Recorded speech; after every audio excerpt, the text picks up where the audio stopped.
And don't give me this nonsense of like, oh, we need to shake things up with Logan Paul. Hell no. You wouldn't let Logan Paul babysit your kids.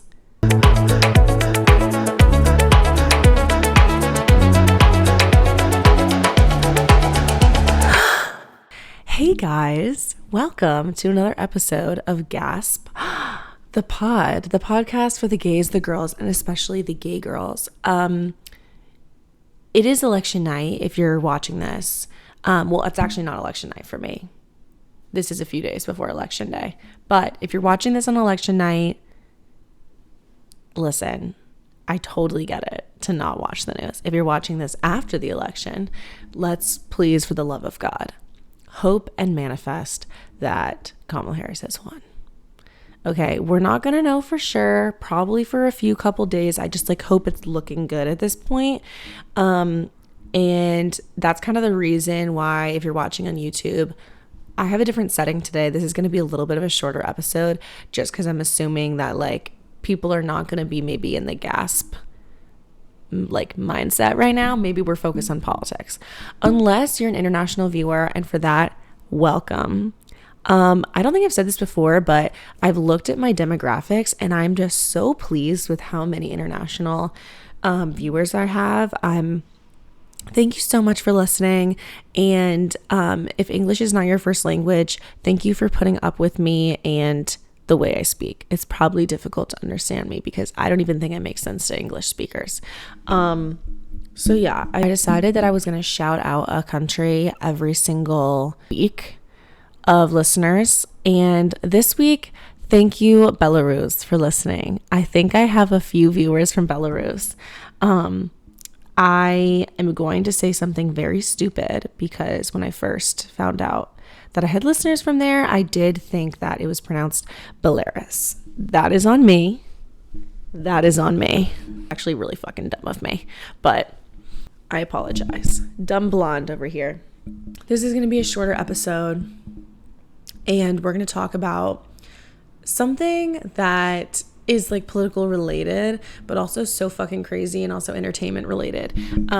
Because we'll get into it in a second, but pretty much I'm going to talk about the theory, not even a theory. I think this is probably proven by international scholars right now that Trump and Russia have paid influencers to endorse them and promote them. And then we're going to talk about Bryce Hall and all those motherfuckers, right? So we'll get into that in a second. But yeah, it's going to be an episode on the shorter side, and I wanted to sit on my bed because I was tired. There's nothing else more to explain beyond the fact that I just wanted to sit on my bed today. Welcome to the side of my room. The brick wall is literally right there, so it's not that big of a room. It's right there. First off, before we get into our main topic of motherfucker MAGA Trumpers and influencers, I just wanted to talk about how the Eras Tour is going so far and how gay it is. Most recently since Miami and this last leg of her tour. It's been pretty fucking gay. I don't know if you guys have seen it. I'm sure you have. And if you don't follow me on TikTok yet, then you're going to see a lot of that content and my just reactions, my blind reactions to a lot of these things. But Taylor Swift wearing the bisexual dress the first night of the Miami tour on the night of Karlie Kloss and Josh Kushner's anniversary. And on this night, it had been exactly 2,190 days of our love blackout. Yeah, 2,190 days of their love blackout since Josh Kushner and Karlie Kloss got married. And then also on that night, right, Taylor Swift goes on stage that day. It's no beard day for people to shave their beards or whatever. But obviously anyone who's listening to this kind of knows maybe that beard is a word for a gay PR relationship. So your beard is to cover up the fact that you're gay. So Taylor Swift's beard is Travis Kelce probably, and Travis Kelce was not there. I think that's pretty funny. And the other reason why it's so funny is like, not only was Travis Kelce not there, but like his mom and his brother and his sister-in-law were all there and he wasn't. It almost like was to like make a point that he wasn't there. So then she wears the bisexual flag dress, flagging very clearly, and telling us that like the glitch is over. 2190 Days Ever Love Blackout.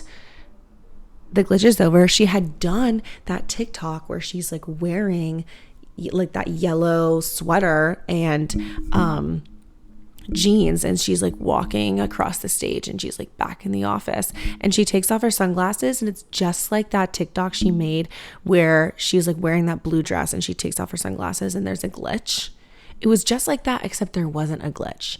And that's my proof that the glitch is over. And I really think ever since then it's been getting gayer and gayer because the glitch is over. And I think we're going to start to see that war is over and our girly is getting gayer and gayer, not because she's actually getting gayer, but she's showing us her own transformation. And in the middle of that, the next night, she wears this like blurple. This is why I have my blue nails.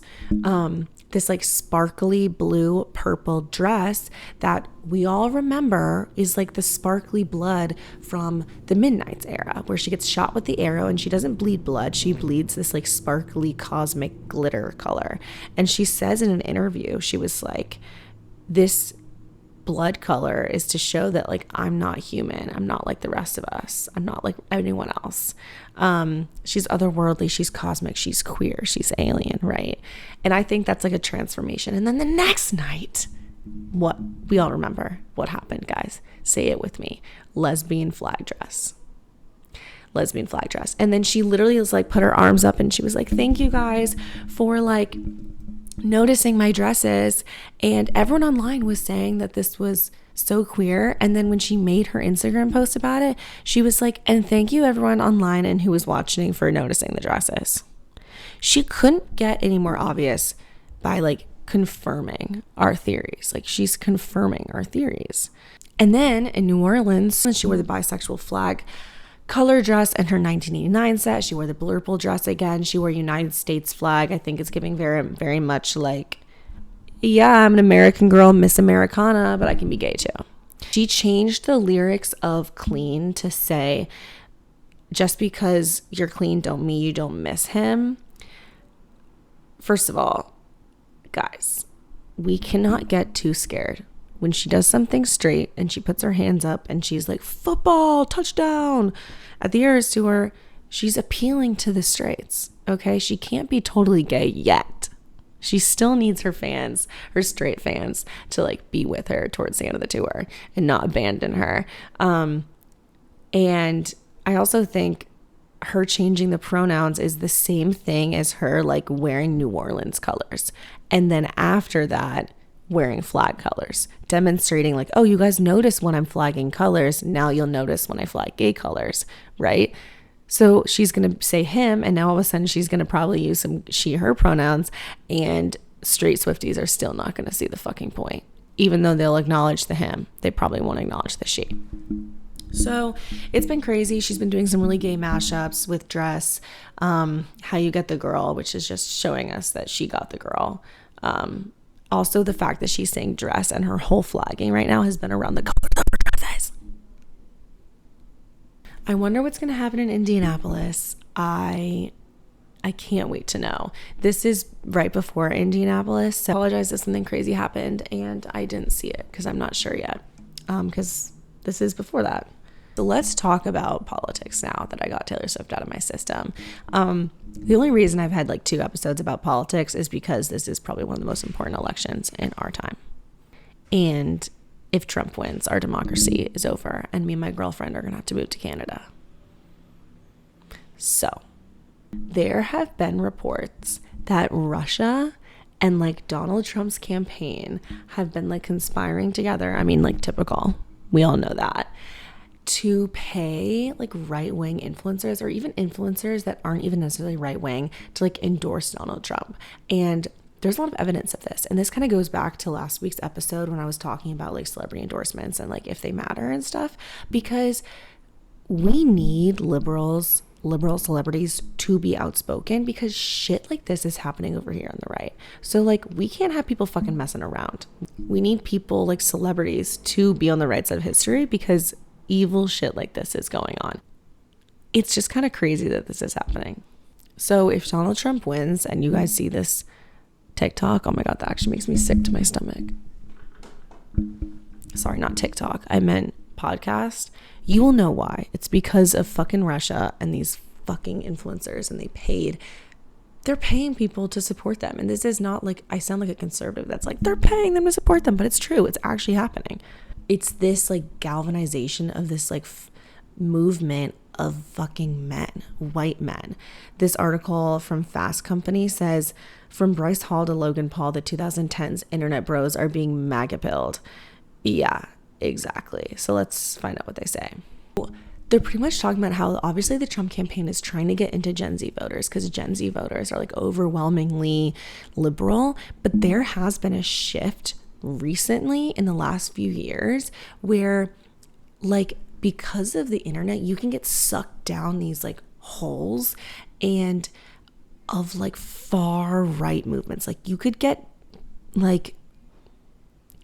brainwashed to be a neo-Nazi so easily, especially if you're a young person that's like easily influenced by the internet, right? So like, obviously the Trump campaign is trying to get into these like young voter groups, and especially get men. There's like a traditional aspect of it too, the patriarchy and the resurgence, and it's kind of like hidden over these ideas of like Christianity and like Jesus and like whatever, which is so fucking ironic because it's Donald Trump.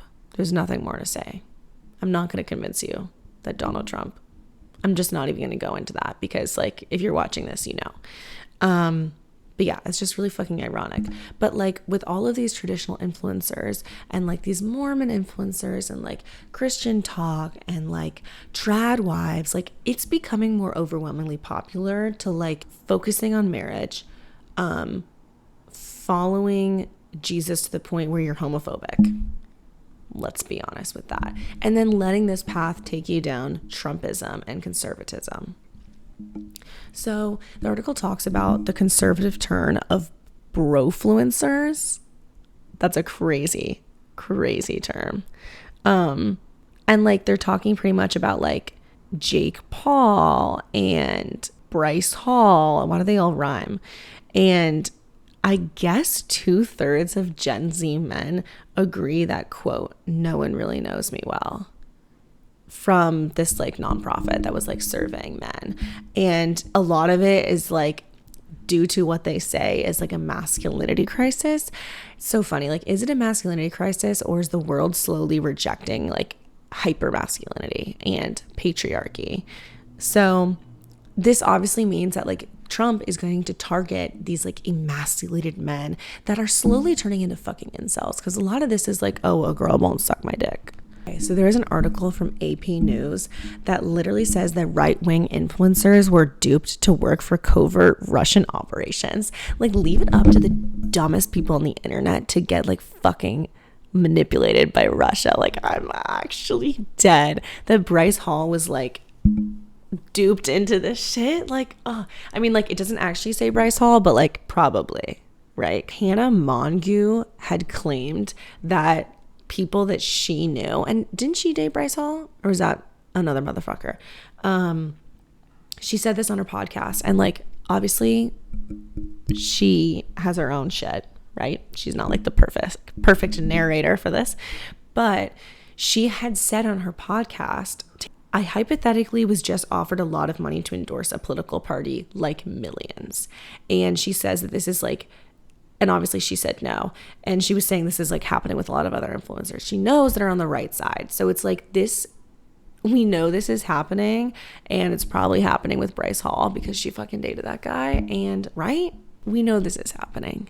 Let's read this article demonstrating to us why. Because it's fucking crazy that like, it's just honestly so comedic. It's like an SNL skit that after 2016, Russia intervened, and now Russia's intervening with like Logan Paul. I think Logan Paul and I don't know their names. Logan Paul and Bryce Hall like know how to lead this country. You think they really know what the best political candidate is? No, they're being paid to do this shit. They're fucking idiots.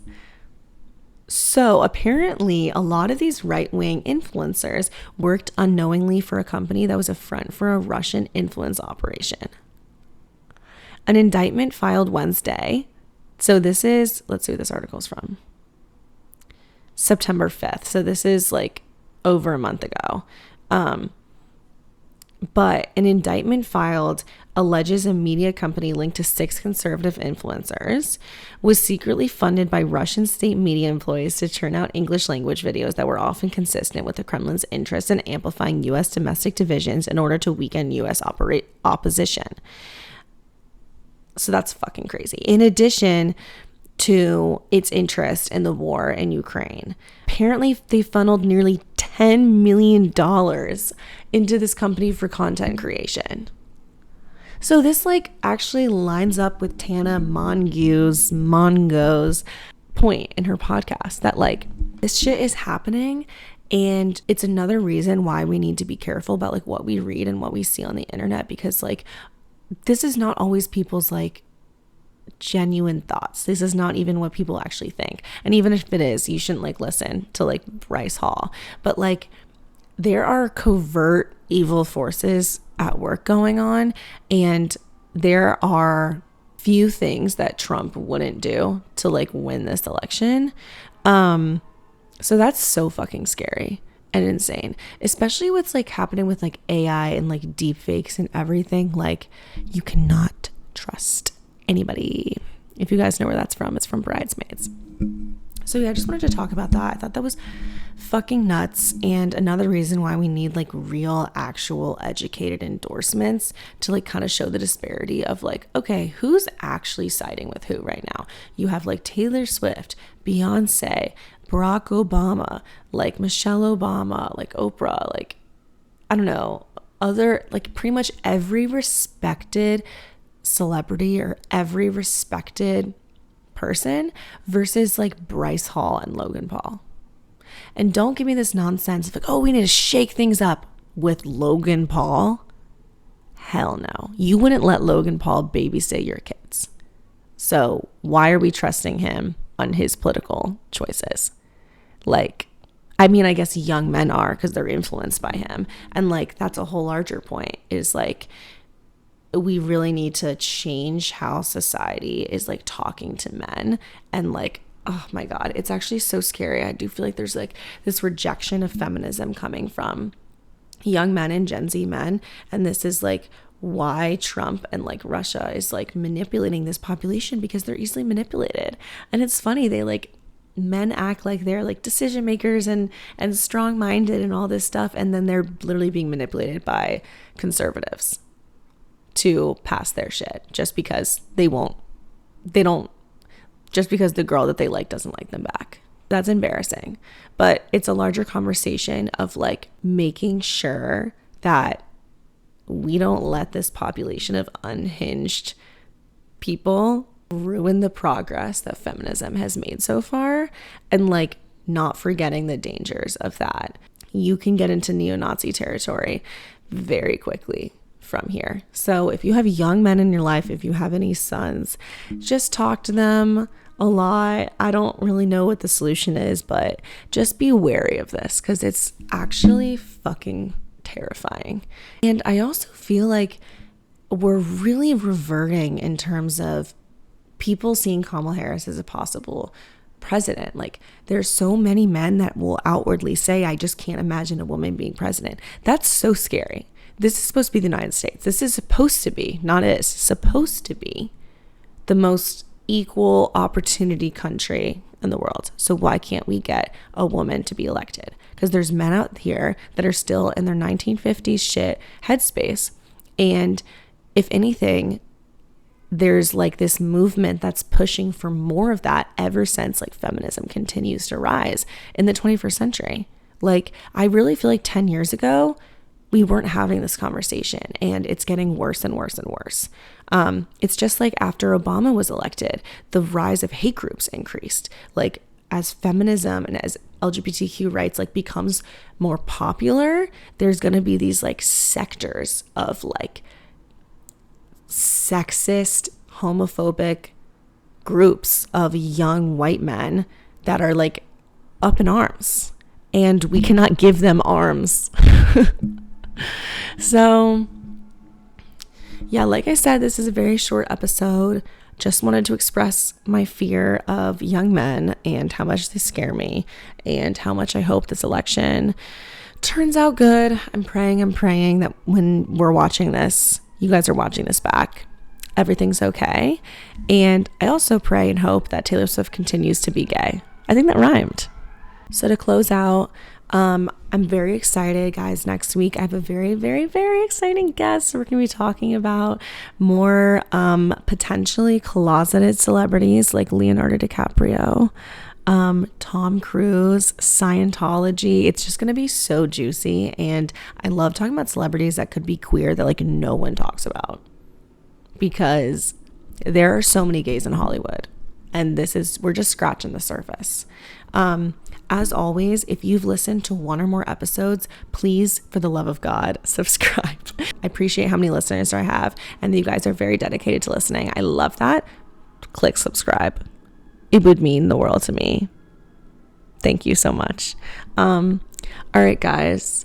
I hope the rest of your day and week goes well, and so excited to see you next week. Bye, Gaspers.